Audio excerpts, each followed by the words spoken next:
Berdasarkan data Bappenas tahun 2025, angka putus sekolah di Bali mencapai 3,4% atau sebanyak 20.631 anak. Meski bukan yang tertinggi secara nasional, angka ini dinilai cukup tinggi dibandingkan total penduduk Bali yang berjumlah 4,46 juta jiwa.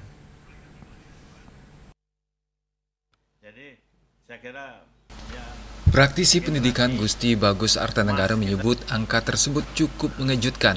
Ia berharap pada tahun 2026 ini persentase tersebut sudah bisa ditekan lebih rendah melalui berbagai program pemerintah seperti pembangunan sekolah rakyat dan program makan bergizi gratis. Namun menurutnya, penanganan anak putus sekolah dan anak terlantar tidak bisa hanya mengandalkan pemerintah.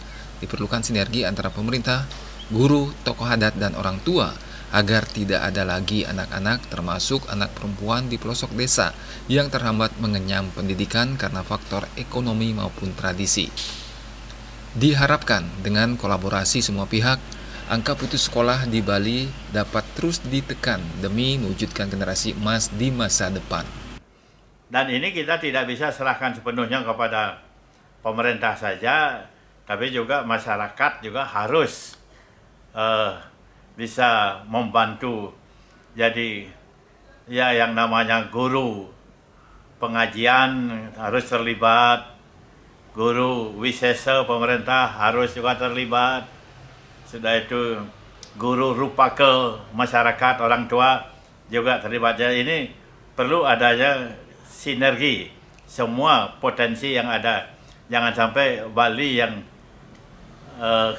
sudah kecil dan banyak orang-orang yang hebat, lalu ada masih anak terlantar. Ini yang kita tidak inginkan. Ia menambahkan, pemerintah segera melakukan pendataan ulang anak putus sekolah dan anak terlantar secara akurat oleh Dinas Sosial dan Dinas Pendidikan agar penanganan tepat sasaran. Dari 20.631 anak putus sekolah, dari jumlah tersebut tercatat sebagai anak terlantar. Winata, Bali TV.